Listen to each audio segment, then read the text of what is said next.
You can even walk right. You may not steal. You may not kill. You may not fornicate. You may not do all the do's and don'ts. If still you have not accepted what I'm coming at, Jesus, you are still in darkness. That is why. Now hear me very carefully. Am I allowed to take off my coat? Yes. Okay.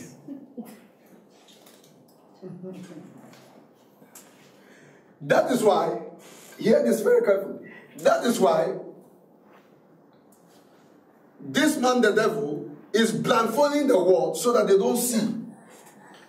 Now, everybody who has not accepted Christ, whether he's a good man, you know, there are some people who are very good men, very good men. They are the people of the world, very good. Sometimes some of them are your bosses, even at work. They are very good, nice, humble. The way they talk, they love people. But because the devil has put, let's assume this is the world, has put the whole world in darkness, they are also in darkness, regardless of their good deeds. So their good deeds cannot take them to heaven. Neither their good deeds take them to anywhere. Their good deeds can only be done on earth. When they die, they are going to hell. It does not matter how many good deeds you do. It does not matter when you give your money to the poor. So some of them are even giving their money to the poor. It does not save you. Now, God was left alone with his Son and with the Holy Spirit. Now, man is here. Now, this man, God, interestingly, the Son is in him. This God is interesting. The Son is in God. So, he sat there and said, what am I going to do?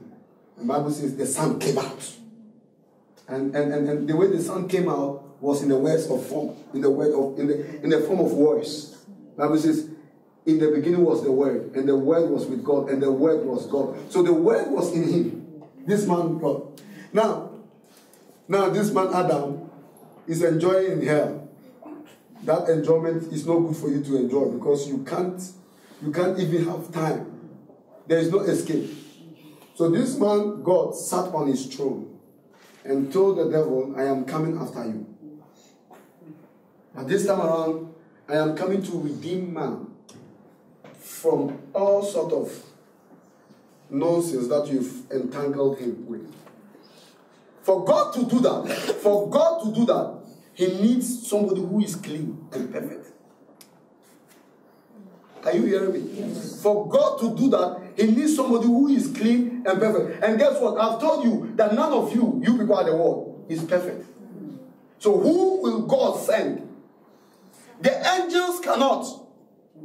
Because the angels are not human. Now, if God has to send somebody, he must send somebody who is also a man. Because you know why? Don't forget, don't leave this man. This man is called the accuser of brethren. He can accuse God. If God sent an angel, he said, God, when I took man from you, man, was not an angel. So God doesn't want to leave any room for accusation. God decided that, hey, this is big.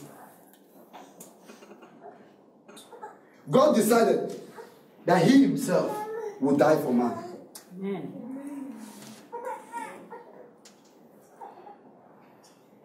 God himself decided that this time around, I am going to leave my throne and come and die for man. Yeah, if you get this message, you are free. Amen.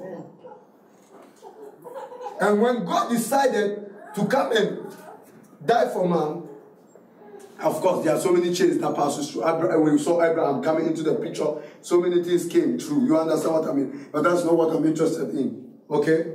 Because we are looking at the two Adams. The first Adam and then the last Adam, which is Jesus Christ. Now, God himself needed to become Adam. And come so that he can go through the process and redeem man.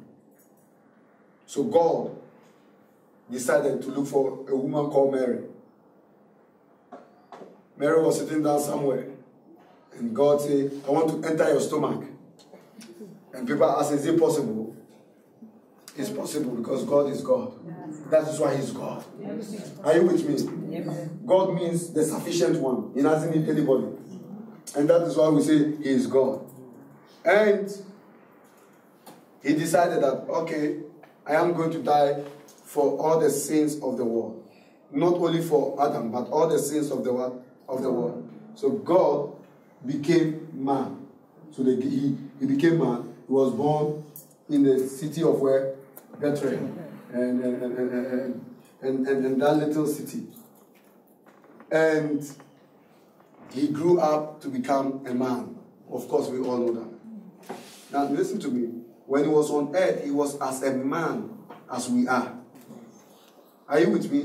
He was as a man as we are. The only thing that gave birth to him was the Holy Ghost. Remember, I said, for all have sinned and fell short of the glory. So you and I couldn't stand in front of God. Remember the story about Job. Job said, this man God, I want to take him to court. Job said it. He says, I want to take this man God to court. But who can stand between me and God to be my lawyer? There is nobody. Who can be my lawyer? This is what Job was looking for. Somebody who could be his lawyer. You know, if you want to take somebody to court, then you have to have your lawyer. Job want to summon God to court. But he said at one time, I'm just paraphrasing it, that's why he said, amen. He said, but who at all can be my advocate? There is no man. Therefore Job was powerless. You understand? He kept quiet. Because every man have sinned. God said, well, I'll be your same God, and man, your lawyer, and then you take me to court. So God died. Hey. And when God came on earth, everything, then the devil knew a bit of the plan of God. So he said, if I could kill him, I think I could stop him. Are you with me? Yes. If I could kill him, I could stop him. And it was a trap for him. He didn't know that. But God, when he was a man, he walked as a man, he ate as a man, he slept as a man, but he never sinned. Jesus never sinned. It's very important. You get it? Jesus never sinned. The reason why he never sinned was because there was no sin in him. The seed of sin was not in him. He was God. But Pastor, you said we all sin. If he came through a woman, then he has sinned. The reason is he came through a woman, but it was not a seed of a man that gave birth to him. Amen. Are you with me? It was not a seed of a man. What gave birth to him was the Holy Spirit. Remember, it says, and the Holy Spirit will overshadow you. Are you getting the whole thing very well? So, therefore, if he came to a woman and the seed, because a man bears the seed, right? So, when a man puts his seed into you, that's where you give birth. Are you with me? And so we can say that he's the seed of this person. We all are seed of Adam because from generation when we check us, we're coming from the sources of Adam. But Jesus, when he got to a time, because God wants to orchestrate in such a way that this man called the devil will not accuse him anymore, he made sure that this man must come as a clean person. Now, when he came as a clean person, very important, he came as a clean person. So the Bible says he walked on the faces of the earth. He was tempted just as we are tempted, but he did not sin. Now, in Hebrew, we read something, verse chapter 10. We said that every year the people of Israel go to God to present a goat or a lamb. And this lamb, they do it every year so that it could take away their sin. But it says one problem that was there was that this lamb could not erase the thought of it. The lamb was not having power enough to erase the thought of sin from Adam's mind. So Adam, though the sins were forgiven him, but he was still having the thought of sin. And the thought of sin is more dangerous than sin itself. What is the thought of sin? The thought of sin says, hey, me, I'm not holy. Me, I can't be holy. You know what I mean? And so this was crippled Adam. So every year they have to go to God and God has to forgive them. They come again and they walk with the thought of sin and they go a year and God will forgive them. This was the tradition.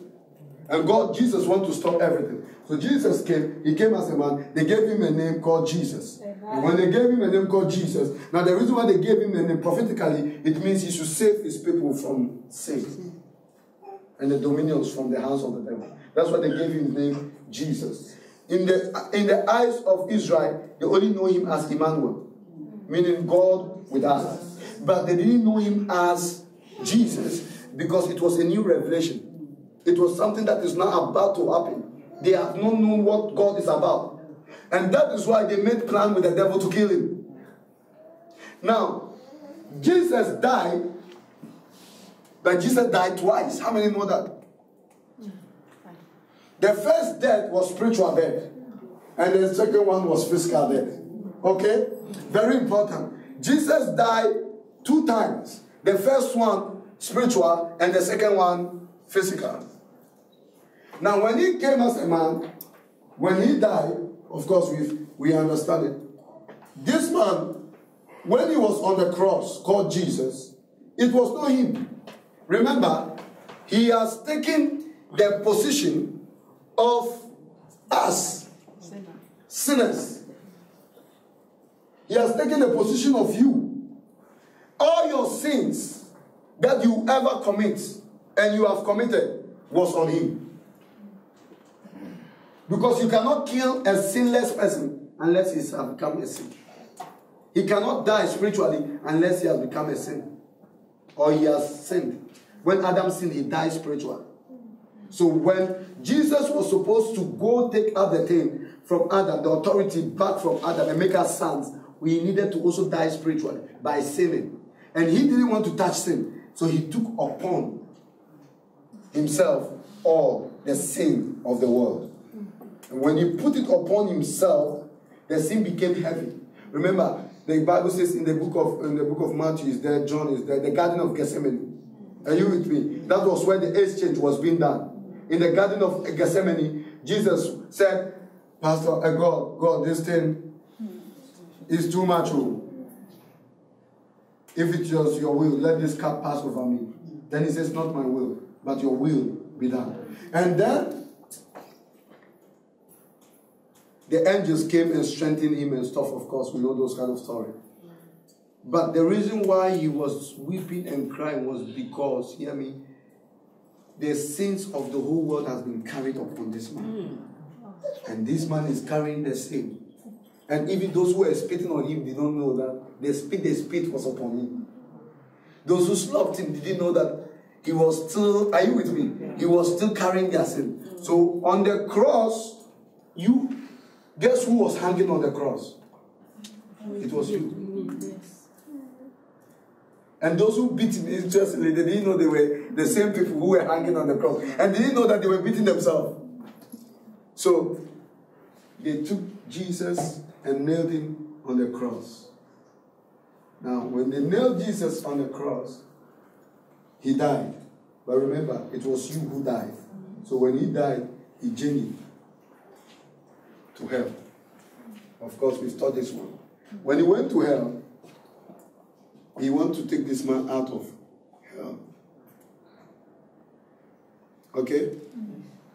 So when he went to hell, he spent there 3 days in hell. Okay? And some of you say, but it's not 3 days. Friday, Saturday, and Sunday, it's not 3 days. You know how Jews count their days? They count their days from the rising of the sun to the going down of the sun. It's 1 day. So when in the morning to the evening, the Jewish calendar says it's a day. Rising of the sun to the going down of the sun is a day. And that is why we say Friday, Saturday, and Sunday, 3 days. Some say it's 2.5 days.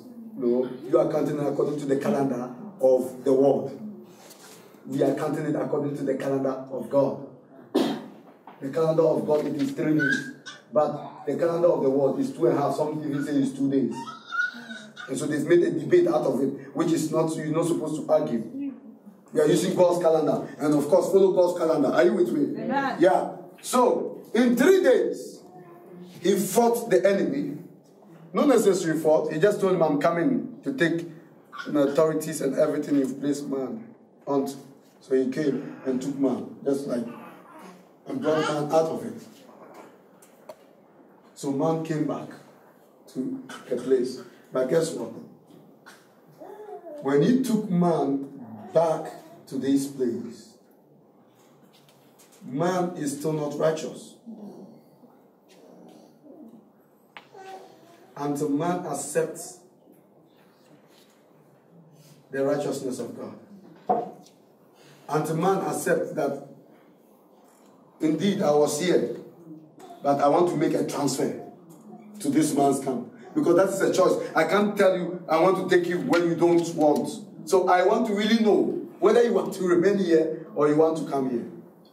So when he took man, that means he bought the whole world. That means the whole world was redeemed. Very important. The world is redeemed. The Christian is not redeemed.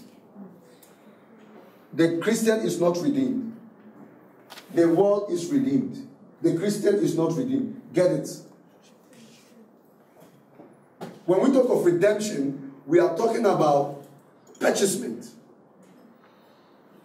When you talk of redemption, you are talking of an exchange whereby we deal with.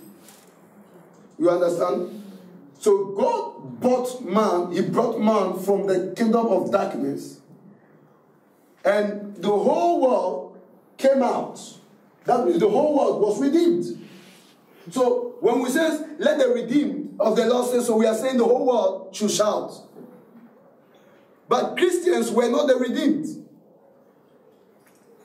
The world was the redeemed. Christians were not the redeemed.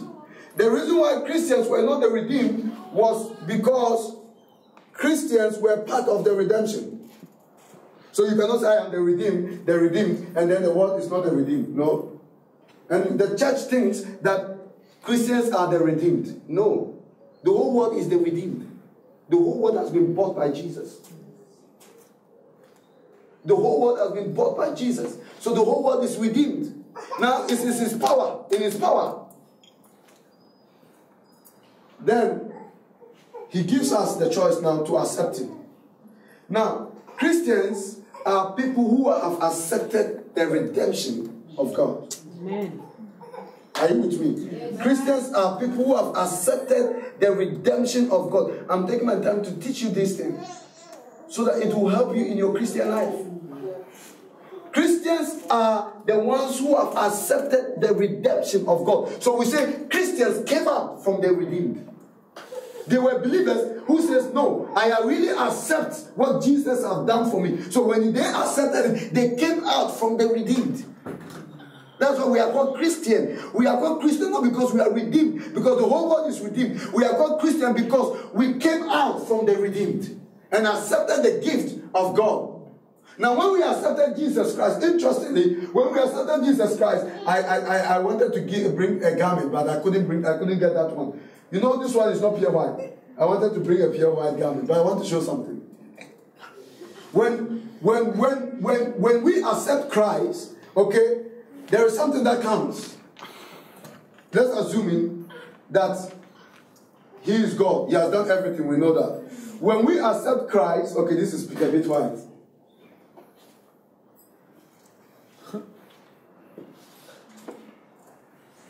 This man has a coat of many colors. You understand what I'm trying to do? You know, this man has taken all the sins. He has gone to hell. He has defeated the enemy. The enemy is still crying. They are still making noise. Then this man says that, well, I have done the job now. So, I want my children to come unto me. Okay? So what he did was, finally, he took his coat, called the coat of righteousness, and placed it on this man. Oh, this is beautiful. When he placed the coat of this righteousness on this man has now the right to come to him. Because remember, this man didn't have the right to come to him. So righteousness means having the right stand with God, or having able to come to God without condemnation or guilt. Are you with me? That is the meaning of righteousness. And so when this man got this coat is a garment that is placed on any man that will accept Jesus Christ as his Lord and personal Savior. Amen. Which by nature, Amen. with this quote, it makes this man righteous. Are you with me? Yes. When he became born again, this quote makes him righteous. Because he has accepted his garment. Are you with me? And so now this man is righteous. Forever. He is righteous forever. Now guess what? This man, the coat that is on him is a spirit. Because it is a spirit that was born again. Are you with me? It was a spirit that was born again. So this man's spirit is born again. Now the devil must help you. For the devil to get you, he must help you to let you know you are not born again. Or he must help you to know that you are a sinner. So what he does, he raises out even pastors to preach that you are a sinner. So this devil still wants to get this man on his track. This man is wearing a garment of righteousness. But the devil comes, whispering, like a whispering. Do you know what he's doing to him? He still wants to condemn him. He still wants to tell him you are a failure. Are you with me? Yes. Meanwhile, God has placed a garment on this man. But because this man too is ignorant, are you with me? Because this man is ignorant, he allows the enemy to suggest to him, he said, yeah, it seems I'm also not good enough. But you are not good enough because you did good. You are good enough because of his garment. Amen. And you are good enough because you received him by faith. Are you with me? The Bible says by faith we received him. So by the gift of God came by what? Faith. So you are good enough. But in your mindset, the enemy must make you know that you are not good enough. And he does this through the many things. He does this even through pastors. So they preach you to say, you are not good enough. You are not good enough. Meanwhile, you have accepted the garment. So now you're wearing the garment, but yet they are criticizing you and condemning you. And then he sends me to tell you that I should inform you that there is no condemnation for those who are in Christ Jesus, who walk not after the flesh, but after the Spirit. Are you with me? He sends me to tell you there is no condemnation to a believer. Amen. Now, what happens about this believer in case he sinned? Okay, this is the problem. What happened to this man in case he makes a mistake or he sinned? What happened to him? That is where I am coming to. What happened to this man in case he sinned?